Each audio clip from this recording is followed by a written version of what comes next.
As we near the start of the school year, the battle over whether it's safe to reopen school buildings is escalating. The issue has led to impassioned protests on both sides all across the country, including in Florida, where the largest teachers union is suing state officials.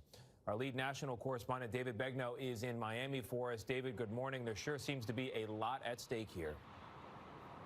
Yeah, look, Tony, this is arguably the hottest hotspot. Florida is averaging more deaths per day than any other state in the country right now, about 115 a day. Despite that, the governor is striking a hopeful tone, saying he thinks things are going in the right direction when it comes to managing hospitalizations, even though some hospitals seem to be right on the brink.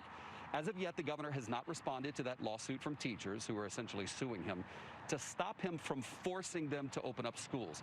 But you know where the governor is finding support on the idea of reopening schools? From the president and the vice president.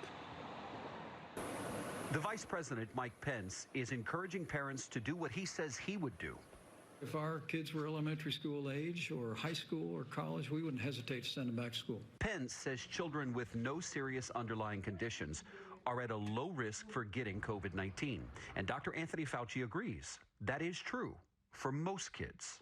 But some children do get seriously ill, and some do pass it on to the adults. So I think we have to be careful when we talk about that. It can't be back to school with schools as usual. Harvard professor Joseph Allen specializes in public health. What are your thoughts on reopening schools?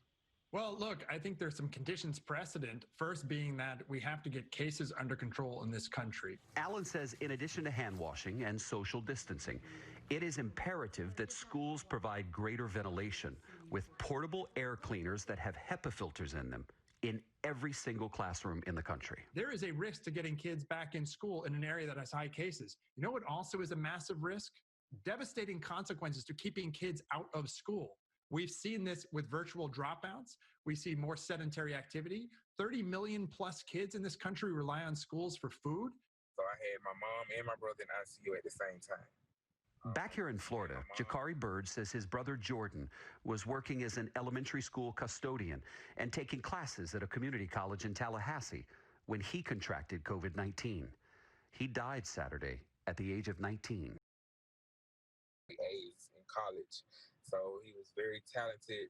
I miss him. I mean, he was just a gentle giant. What did he want to be? He wanted to be an educator.